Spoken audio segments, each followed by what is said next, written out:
Halo, selamat pagi anak-anak. Bertemu kembali dengan Bu Diana. Kalian apa kabar? Semoga kabarnya masih tetap dalam keadaan sehat dan tetap semangat. Pertemuan kali ini kita membahas makna dan bentuk kata. Kita akan mempelajari sebuah kata, lalu nanti akan kita pelajari apa makna dari kata tersebut. Selamat menyimak. Dan semoga nanti di akhir pembelajaran kalian bisa paham apa yang Bu Diana sampaikan. Terima kasih. Baiklah anak-anak, kita akan mencoba belajar makna leksikal dan makna gramatikal. Yang pertama adalah makna leksikal, yaitu makna yang sesungguhnya. Makna leksikal ini akan kita dapati dalam Kamus Besar Bahasa Indonesia. Maknanya tetap meskipun dia dimasukkan dalam kalimat yang berbeda. Sehingga makna leksikal ini adalah makna yang sifatnya masih asli atau belum mengalami perubahan apapun. Contoh, kucing itu menerkam tikus. Kata tikus apabila kita lihat di dalam kamus merujuk pada binatang tikus, jadi sekelompok binatang. Beda lagi ketika kita misalnya ada menemukan kalimat tikus-tikus kantor itu sedang rapat. Nah, itu beda lagi. Tetapi ketika dalam makna leksikal yang dibahas adalah makna yang sesungguhnya dari kata tersebut. Yang kedua adalah makna gramatikal. Pengertian dari makna gramatikal adalah makna yang ada disebabkan adanya aktivitas gramatikal, bisa berupa reduplikasi, modifikasi, bisa juga berupa afiksasi, atau bisa juga berupa transformasi wujud kata sebagai perubahan dari sesuatu yang dibaca. Misalnya, kalau dia yang afiksasi, proses pengimbuhan misalnya, melaut. Kata dasarnya adalah laut, mendapat imbuhan artinya adalah pergi menuju laut. Kemudian kalau dia yang mendapat proses pengulangan, contoh, baju itu berarti satu baju. Tetapi kalau ada kalimat baju-baju itu bisa banyak baju. Nah, beda makna dari kata tersebut apabila kata itu dimasukkan pada kalimat yang berbeda. Ketika dia dalam proses pengulangan, maknanya akan berbeda atau ketika kata tersebut di dalam proses kata dasar. Nah, itu adalah makna gramatikal. Jadi, maknanya muncul karena proses gramatikal, karena ada satu perubahan. Tadi seperti bisa mendapat pengimbuhan, bisa mendapat pengulangan, bisa mendapat penggabungan kata. Kita akan lanjutkan pada makna denotatif dan makna konotatif. Bu Diana yakin kalian sudah sangat sering mendengarkan istilah ini, baik di SMP maupun sekarang di SMA. Kita akan coba bahas. Yang pertama adalah makna denotatif. Adalah makna yang sesungguhnya atau makna sesuai dengan kenyataan yang ada atau objektif. Contoh, kata buaya adalah binatang reptil. Kemudian melati adalah bunga berwarna putih. Nah, kalau makna konotatif adalah makna kiasan atau makna tambahan. Kata tersebut sudah mengalami penambahan makna. Tergantung pada kalimat yang dimasuki oleh kata tersebut. Misalnya, buaya. Kalau kita tadi lihat di denotatif, buaya itu adalah binatang reptil. Tetapi kalau dalam makna konotatif, buaya bisa menjadi simbol penjahat atau bisa menjadi seorang lelaki yang suka mempermainkan perempuan apabila dalam kalimat lelaki itu adalah buaya darat. Nah, kata buaya adalah seorang pria yang suka mempermainkan perasaan perempuan. Kemudian melati. Melati kalau dalam denotatif adalah bunga berwarna putih, sedangkan kalau dalam makna konotatif karena dia mengalami makna tambahan, maka melati di situ bisa menjadi lambang kesucian. Nah, tergantung nanti kata tersebut dimasukkan dalam kalimat yang bagaimana. Baru bisa kita temukan maknanya. Itu adalah makna konotatif. Kita lanjutkan pada makna ambigu dan polisemi. Nah, kata ini juga sering kalian dengarkan istilah ini, yaitu ambigu dan polisemi. Yang pertama adalah ambigu. Ambigu adalah kata yang bermakna ganda. Misalnya, kalau dalam kalimat yang berada di sebelah adik adalah saya. Kemudian bisa bermakna ganda atau ada arti yang lain. Yang berada di sebelah adalah adik saya. Tergantung penempatan tanda bacanya nanti diletakkan di mana. Jadi maknanya bisa bermakna yang lain dari kalimat yang pertama tadi. Meski kata yang sama berada dalam satu kalimat, tetapi maknanya bisa berbeda. Yang kedua adalah polisemi, yaitu kata yang memiliki banyak arti atau memiliki lebih dari satu arti. Misalnya kalau kita ambil satu kata tengah. Kata tengah ini memiliki polisemi. Pada kalimat misalnya nomor 1, wilayah atau tempat yang jauh dari tepi. Contoh, perahu itu berada di tengah laut. Artinya adalah tengah di situ artinya adalah wilayah atau tempat yang jauh dari tepi. Itu arti tengah pada kalimat perahu itu berada di tengah laut. Tetapi bisa juga tengah itu artinya pusat. Dalam kalimat rumahnya terletak di tengah kota. Tengah pada kalimat rumahnya terletak di tengah kota adalah pusat. Jadi rumahnya itu berada di pusat kota.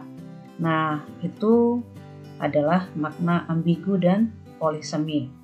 Kita lanjutkan pada homonim, homopon, dan homograf. Yang pertama adalah homonim. Homonim ini adalah sama lafal dan ejaannya tetapi artinya berbeda. Kalau lafal berarti bunyi ketika diucapkan, sedangkan kalau ejaan berarti bentuk atau tulisannya, tetapi maknanya berbeda. Jadi homonim ada dua kata sama pengucapannya atau lafalnya atau bunyinya, sama ejaannya atau tulisannya atau bentuknya, tetapi berbeda artinya. Contoh, kita ambil satu contoh kata. Tanggal. Nah, ini adalah kalau dalam homonim, berapa kali pun diucapkan, kata tanggal ini tetap sama bunyinya, tanggal. Kemudian, tetapi maknanya akan berbeda apabila pada kalimat yang berbeda tentunya. Misalnya, tanggal bisa merupakan waktu. Contoh, hari ini tanggal 15 Desember 2021. Maka arti tanggal di situ adalah menyatakan waktu.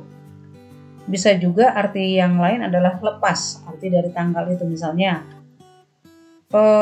gigi anak itu tanggal 5 atau lepas 5 misalnya. Sehingga giginya menjadi bolong semua karena anak itu masih gigi susu misalnya. Jadi bisa memiliki arti yang lain dari tanggal tadi yang menyatakan waktu. Atau contoh misalnya bisa.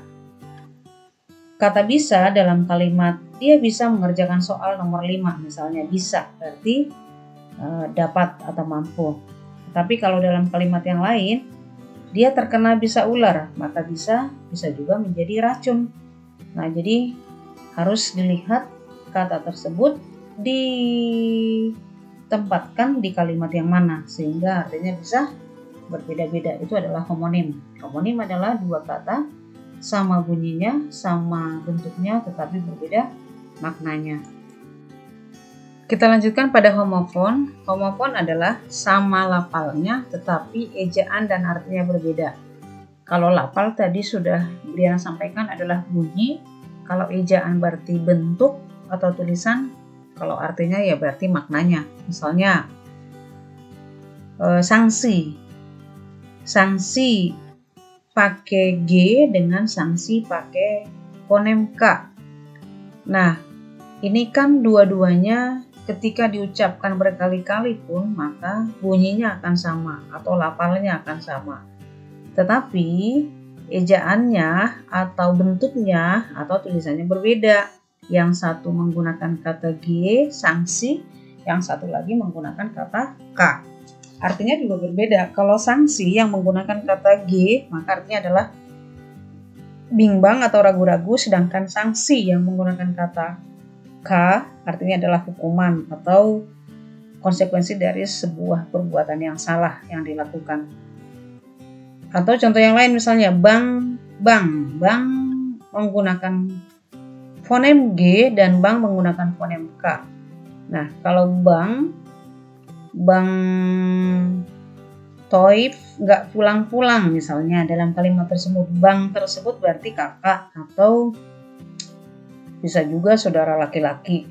Sedangkan kalau dia sedang pergi ke bank untuk mendepositokan uangnya, maka bank di situ adalah badan usaha di bidang keuangan atau tempat simpan pinjam uang juga boleh.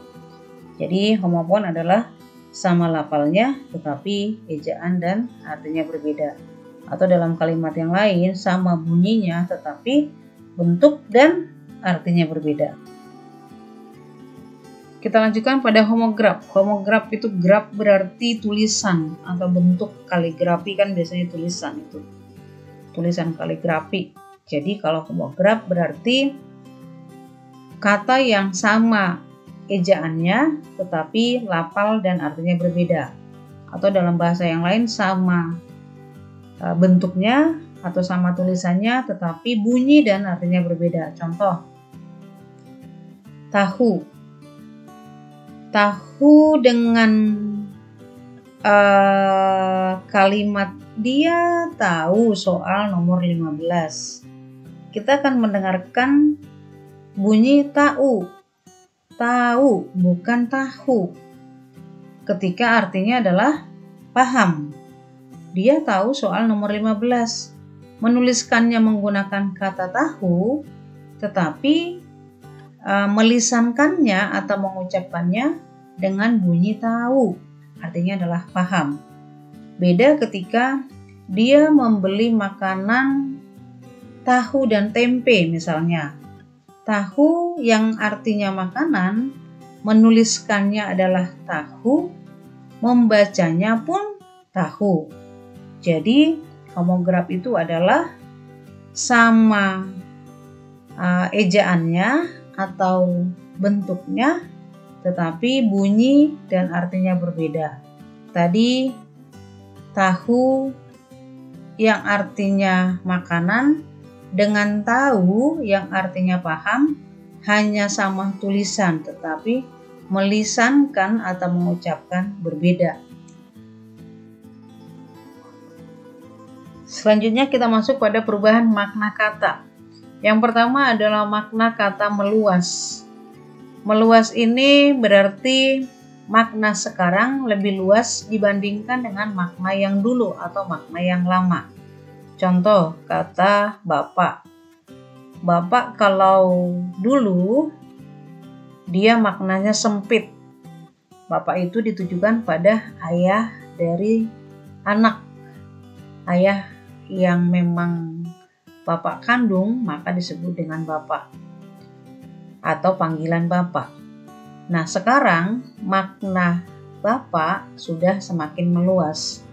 Bapak tidak hanya ditujukan kepada ayah kandung kita, tetapi sudah merupakan panggilan untuk orang yang lebih tua atau lebih tinggi kedudukannya dibandingkan dengan kita. Misalnya, Bapak Andi sedang mengajar. Nah, Bapak Andi bukan ayah kandung kita, tetapi kita tetap memanggil beliau Bapak karena arti Bapak itu sudah mengalami perluasan. Atau kalau misalnya contoh yang lain, ibu. Ibu dulu adalah ditujukan kepada seorang perempuan yang melahirkan kita. Tapi kalau sekarang sebutan ibu bisa bebas ke siapapun ya, tidak hanya kepada ibu yang melahirkan kita. Lalu yang kedua adalah maknanya menyempit. Kalau yang pertama tadi meluas, sekarang kata tersebut semakin sempit. Ruang lingkupnya semakin kecil. Misalnya pendeta. Dulu sebutan pendeta adalah orang yang berilmu atau orang yang pintar memiliki banyak ilmu. Bisa dikatakan dia adalah pendeta. Tetapi sekarang pendeta hanya ditujukan kepada pemuka agama Kristen. Kalau pemuka agama lain tidak disebutkan pendeta. Atau berilmu pun dia, tetapi bukan pemuka agama Kristen, dia bukan pendeta. Jadi sekarang mengalami arti yang lebih sempit. Lalu amelioratif. Amelioratif itu adalah makna yang sekarang lebih tinggi atau lebih baik dari makna yang dulu. Jadi istilah lainnya amelioratif ini adalah peninggian makna.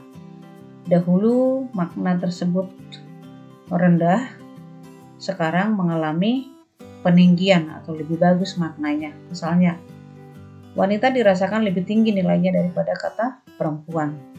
Kalau perempuan itu kan dianggap pekerja yang berada di rumah. Tapi kalau wanita itu bisa juga menjadi, kalau kita sering dengarkan wanita karir, nah derajatnya seakan terkesan lebih tinggi. Sehingga banyak orang yang lebih senang menggunakan kata wanita yang ditujukan kepada perempuan. Karena maknanya sudah semakin mengalami peninggian. Kemudian adalah peyoratif. Peyoratif itu adalah sebaliknya dari tadi, dari amelioratif. Makna yang dirasakan lebih rendah nilainya dibandingkan dengan dulu. Jadi kalau dulu maknanya agak bagus, sekarang maknanya justru kebalikannya, lebih sedikit atau lebih kurang.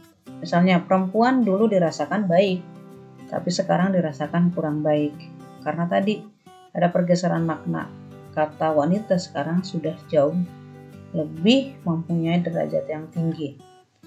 Kemudian adalah perubahan makna yang disebut dengan asosiasi, yaitu perubahan makna yang terjadi karena persamaan sifat.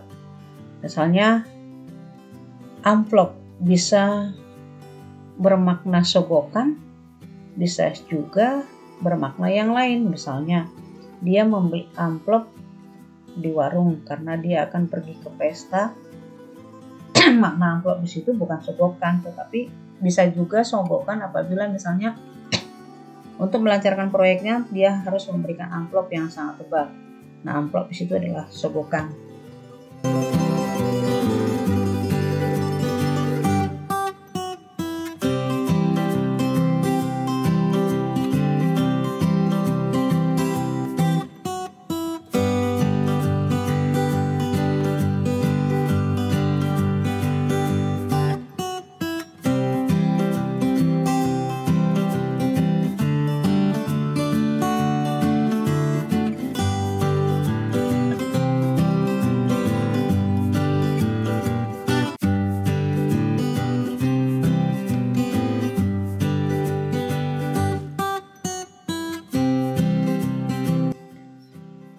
Ya, itulah makna dan bentuk kata, mulai dari tadi makna leksikal sampai kepada perluasan makna atau perubahan makna.